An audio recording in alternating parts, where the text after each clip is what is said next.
Prior to the Super Bowl tonight, NBC made a strange decision. Now, they had an interview done earlier this week with Donald Trump and host Tom Lamas. Now, they interrupted their NFL pregame festivities to air this interview. And as everybody's tuning in, they're all hyped for the Super Bowl, and NBC is the network for the Super Bowl this year. They cut away from it to air this interview. An interview in which Donald Trump does his typical bullshit, where he deflects, distracts, diverts, trying to get people to see things the way he sees them. And NBC was very tone deaf with this. Now, mainstream media has not been our friend for the most part. They keep treating Donald Trump like a serious politician, not the joke that he is.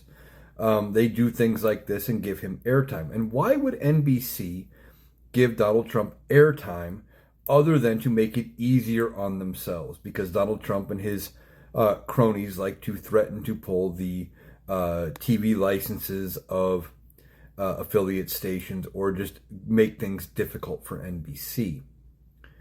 This was a dumb move by NBC. I mean, they are hosting, or they are televising, the biggest game of the year, and all eyes were on them. And then, of course, they had to go and give part of that time and that energy away to something completely unrelated in Donald Trump. Somebody who has been outspoken against the Super Bowl has decided he wasn't going to attend. Now, he says he's not attending because of multiple reasons, but it's because he doesn't want to be booed. But he's been so outspoken against the event ever since Bad Bunny was picked to be the halftime entertainment, as well as now having Green Day be part of the pregame entertainment.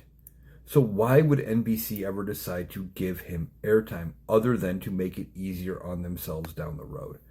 This was a bad decision by NBC. A lot of people took to Twitter and other platforms to talk about their displeasure with NBC for cutting away from football. And realistically, they should be bad. I mean, this event had nothing to do with Donald Trump. And of course, even though he didn't attend, Donald Trump still found a way to make it all about himself and interject himself into the middle of everything going on. Completely ridiculous by NBC, and I'm glad they are getting backlash for it.